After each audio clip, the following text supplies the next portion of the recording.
एक श्रीदाम नाम के भक्त मुगल बादशाह के खजांची थे, पर बड़े दयालु थे और भगवान का निरंतर नाम जप करते रहते थे। उनसे जैसे कोई कहता मेरी बेटी का ब्याह है, तो बादशाह तो आदेश करेगा नहीं, वो चुपचाप खजाने से दे देते। और ये राजकीय अपराध है। आधा खजाना खाली हो गया। काजियों ने जब ये पता पाया तो बादशाह से शिकायत की। बादशाह उनको सामने बुलाए, कहा तुमने अपराध किया है? बोले हाँ, अगर प्रजा से ही कर लिया जाता है और अगर उन्हीं को जरूरत पड़ गई उनको देने में अगर अपराध मानते हैं तो मैंने अपराध ही किया है। तो काजियों से पूछा इनको क्या सजा मिलनी चाहिए, तो उनका फांसी की सजा मिलनी चाहिए। मुस्कुरा दिए। तो कि तुम्हें फांसी मिलने जा रही, तुम मुस्कुरा क्यों रहे हो? बोले मेरे अगर भगवान मुझे फांसी देना चाहते हैं तो मुझे बहुत आनंद है। मृत्यु तो होनी थी लेकिन परोपकार में मृत्यु हो रही। उनका तुम्हारी अंतिम इच्छा क्या है? तो विट्ठल भगवान महाराष्ट्र में जो है ना, वो उनके इष्ट थे, उनका एक बार दर्शन करा दीजिए विट्ठल भगवान के। तो सामने गए और कहा आप राजी हो? आप राजी हो तो हम राजी हैं, आप जिसमें राजी हो उसमें मैं राजी हूँ। इधर ये विट्ठल भगवान के दर्शन करने गए, उधर विट्ठल भगवान पहुंच गए। 14 वर्ष की अवस्था, नव किशोर स्वरूप और एक पीताम्बर की झोली में रत्नों का ढेर। बादशाह के आगे ऐसे रत्न फेंके और देख तेरे पूरे खजाने की कीमत एक रत्न में नहीं होगी, ऐसे ये दिव्य रत्न है, रख ले अपने खजाने में, तेरे खजाने की ये शोभा बढ़ाएंगे। उनका हो कौन? उनका मैं नौकर हूँ श्रीदाम का। वो श्रीदाम तो हमारे यहाँ नौकरी करता है।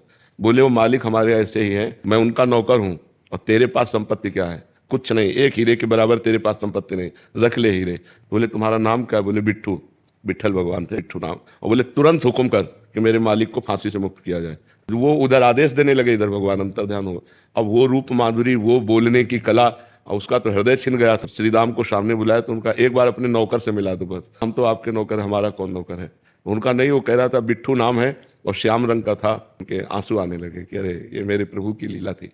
तो उनको भय नहीं लगा। प्रहलाद जी को इतना कष्ट दिया गया लेकिन उनको भय नहीं लगा।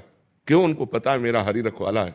भक्त निर्भय हो जाता है, निश्चिंत हो जाता है, निशुक हो जाता है। भगवान जिसकी रक्षा करते हैं उसे भय कैसे हो सकता है? सूरदास जी ने एक पद में लिखा था कि एक कबूतर वृक्ष में बैठा हुआ था, बाज ने ऊपर से देखा और पूरा निशाना तय कर लिया। इधर नीचे बहेलिये ने कबूतर को देखा तो धनुष बाण से निशाना, कबूतर ऊपर की तरफ उड़े तो बाज खा जाए, नीचे की तरफ देखा तो बहेलिया निशाना लगा। उसको पूर्व जन्म के संस्कार से भगवान की याद आ गई कि अब हमें बचने का कोई उपाय नहीं। ऊपर उड़ता हूं तो बाज खा जाता है और नीचे उड़ता तो बहेलिया मार देगा। इसी में केवल आप बचा सकते हो। भगवान का जे ध्यान किया तो जहां बहेलिया खड़ा था, धनुष बाण बिल्कुल कबूतर की तरफ ताने, वहीं काला सर्प निकला, उसे डसा। जे डसा तो ऐसे हुआ, तीर छूटा तो सीधे बाज के लगा, दोनों मर गए। सुदामा जी के 2-2 दिन 4-4 दिन खाने को नहीं था। भगवान बचा रहे हैं जब, तो भक्त को कभी भय नहीं होता और कभी चिंता नहीं होती। और जब मालिक की कृपा हुई तो सुदामापुरी बन गई। जैसे द्वारिकापुरी वैसे सुदामापुरी। भगवान की शरण में निश्चिंत, निर्भय, निशोक रहता है।